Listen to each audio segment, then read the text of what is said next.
नमस्कार दोस्तों, versus of wisdom में आपका स्वागत है। आज हम श्रीमद् भागवत पुराण के चतुर्थ स्कंध के 14वें अध्याय का अध्ययन करेंगे, जिसमें राजा पृथु और भगवान विष्णु के बीच हुए संवाद का वर्णन है। यह अध्याय हमें सिखाता है कि कैसे भक्ति और समर्पण के माध्यम से हम आध्यात्मिक उन्नति प्राप्त कर सकते हैं। आइए इस ज्ञान की गहराई में उतरें और जीवन के महत्वपूर्ण सबक सीखें। प्राचीन काल में जब अंग राजा का शासन था, उनके राज्य में सुख और समृद्धि का वास था। लेकिन राजा अंग के मन में एक गहरी चिंता थी। उन्हें कोई संतान नहीं थी जो उनके बाद राज्य का भार संभाल सके। वंश की निरंतरता हर राजा के लिए महत्वपूर्ण होती है, और इसी चिंता में डूबे राजा अंग ने एक विशेष यज्ञ का आयोजन किया। यज्ञ के दौरान अग्नि से एक दिव्य पुरुष प्रकट हुआ। उसके हाथों में एक स्वर्णिम पात्र था, जिसमें पायसम नामक एक दिव्य खीर थी। उसने राजा अंग से कहा, हे राजन, यह दिव्य प्रसाद आपकी पत्नी को दें, इससे आपको एक पुत्र की प्राप्ति होगी। राजा ने अत्यंत श्रद्धा से उस पात्र को ग्रहण किया और अपनी पत्नी सुनीता को दिया। समय बीता और रानी सुनीता ने एक पुत्र को जन्म दिया, जिसका नाम वैन रखा गया। लेकिन एक रहस्य था जो किसी को नहीं पता था। सुनीता राजा अंग की पत्नी मृत्यु की पुत्री थी। उसके रक्त में अधर्म का अंश था, जो अब उसके पुत्र में भी प्रवाहित हो रहा था। बालक वैन बचपन से ही क्रूर और उद्दंड स्वभाव का था। जैसे जैसे वैन बड़ा होता गया, उसका व्यवहार और भी विकृत होता गया। वह अपने साथियों को सताता, जानवरों पर अत्याचार करता और बड़ों का अपमान करता।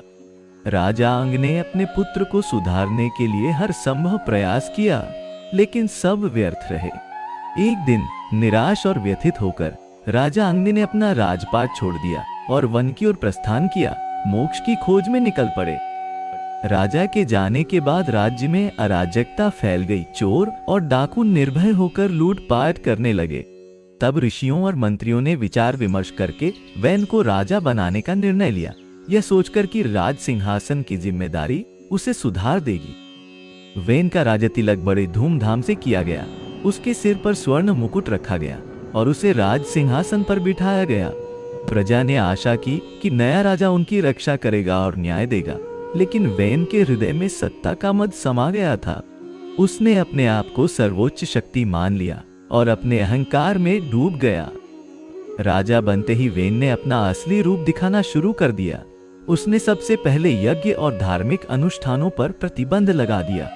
उसने घोषणा की, मैं ही इस पृथ्वी का स्वामी हूँ, मुझसे बड़ा कोई देवता नहीं है। सभी यज्ञ और पूजा अर्चना मेरे लिए ही की जाएगी। उसके इस आदेश से सारा राज्य स्तब्ध रह गया। वैन के इस अधार्मिक आचरण से प्रकृति में असंतुलन पैदा होने लगा। वर्षा कम होने लगी, फसलें सूखने लगी और प्रजा भूख और गरीबी से त्रस्त होने लगी। लोग अपने दुख से मुक्ति पाने के लिए ऋषि मुनियों के पास गए और अपनी व्यथा सुनाई। ऋषि मुनियों ने वैन को समझाने का निर्णय लिया। वे राजदरबार में गए और राजा से विनम्रता पूर्वक कहा, हे राजन, आप धर्म के रक्षक हैं, न कि विरोधी। यज्ञ और धार्मिक कर्म से ही प्रकृति का संतुलन बना रहता है। कृपया अपने आदेश वापस लें और प्रजा को धर्म का पालन करने दें। लेकिन वैन ने ऋषियों का अपमान किया और उन्हें धमकी दी। उसने कहा, मैं ही परम सत्ता हूँ, तुम्हारे वेद और धर्म सब मिथ्या हैं। मेरे राज्य में मेरे सिवा किसी की पूजा नहीं होगी। उसके इस अहंकार पूर्ण वचनों को सुनकर ऋषि क्रोधित हो गए, लेकिन उन्होंने अपने क्रोध को नियंत्रित किया और एक बार फिर समझाने का प्रयास किया। वैन अपने अहंकार में इतना अंधा हो चुका था कि उसने ऋषियों पर अपने सैनिकों को आक्रमण करने का आदेश दे दिया। यह देखकर ऋषियों का धैर्य टूट गया। उन्होंने अपनी तपस्या की शक्ति से वैन को शाप देने का निर्णय लिया। उन्होंने एक साथ हुम का उच्चारण किया, जिससे एक अदृश्य अग्नि उत्पन्न हुई जो वैन की ओर बढ़ने लगी। ऋषियों के शाप से वैन का शरीर जलने लगा। वह चिल्लाया, छटपटाया, लेकिन कुछ ही क्षणों में वह भस्म हो गया। इस प्रकार एक अधर्मी राजा का अंत हुआ। लेकिन अब एक नई समस्या खड़ी हो गई। राज्य फिर से बिना राजा के हो गया और अराजकता का खतरा मंडराने लगा। ऋषियों ने विचार किया कि राज्य को एक नए राजा की आवश्यकता है, लेकिन वैन का कोई उत्तराधिकारी नहीं था।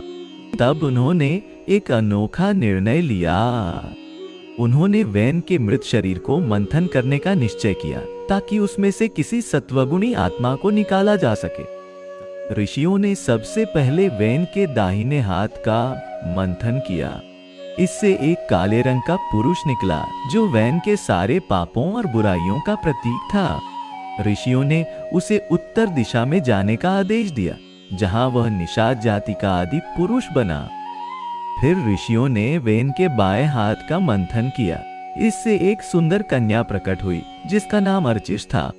उसके सौंदर्य से मोहित होकर प्राचीन बरही के पुत्रों ने उससे विवाह किया और उनसे प्राचेतस नामक पुत्र उत्पन्न हुए।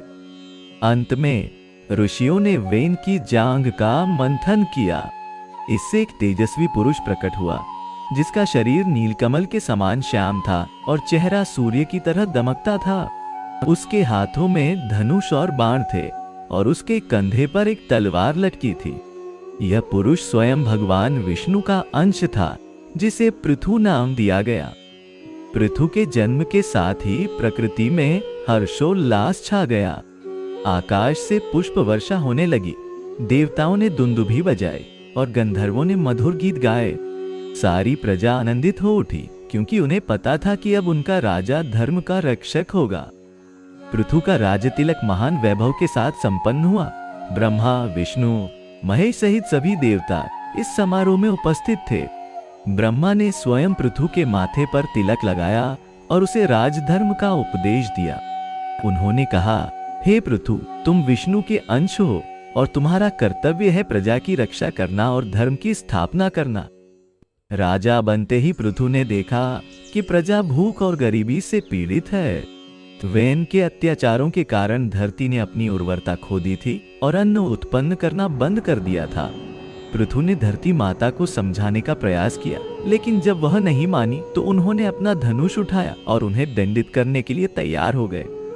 धरती माता भयभीत होकर एक गाय के रूप में भागने लगी। पृथु का पीछा करते रहे। अंततः धरती माता ने आत्मसमर्पण किया और कहा, हे राजन, मैं आपकी आज्ञा का पालन करूंगी, लेकिन मुझे संरक्षण और सम्मान की आवश्यकता है। मेरी उर्वरता लौटाने के लिए मुझे समतल बनाइए और मेरी देखभाल कीजिए। पृथु ने धरती माता की बात मानी और उन्हें आशीर्वाद दिया।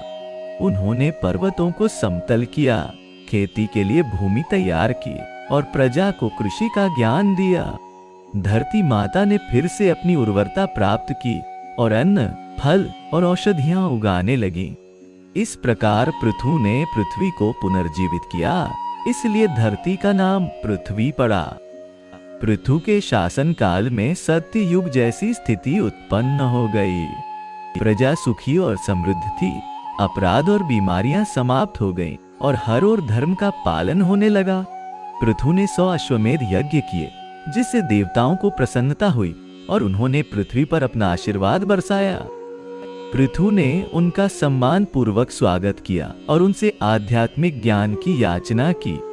सनत कुमार ने प्रसन्न होकर पृथु को भगवान विष्णु की भक्ति का महत्व समझाया और कहा, हे राजन, आप विष्णु के अंश हैं, फिर भी आपको भक्ति का मार्ग अपनाना चाहिए क्योंकि यही मोक्ष का सर्वोत्तम मार्ग है।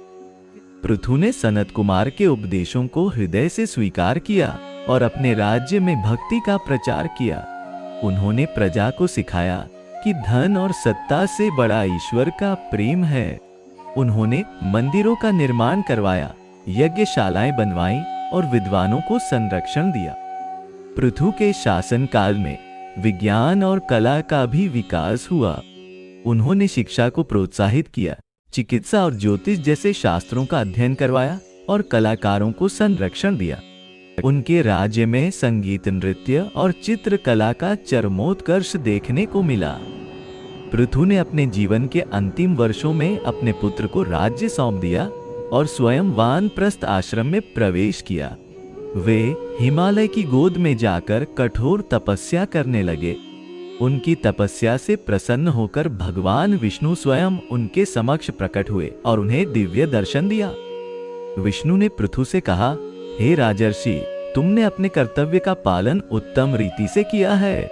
तुमने धर्म की रक्षा की है और प्रजा को सुख दिया है। अब तुम मेरे धाम में आने के अधिकारी हो।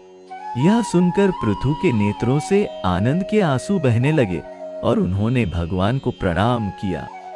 अंततः पृथु ने अपना भौतिक शरीर त्याग दिया और विष्णुलोक को प्राप्त हुए।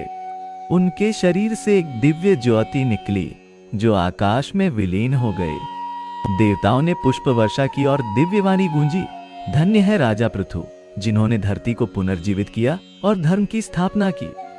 पृथु की कथा हमें सिखाती है कि सत्ता का दुरुपयोग विनाश की ओर ले जाता है, जबकि धर्म और कर्तव्य का पालन समृद्धि और कल्याण लाता है। वैन के अहंकार ने उसका विनाश किया, जबकि पृथु की विनम्रता और सेवा भाव ने उन्हें अमरत्व प्रदान किया।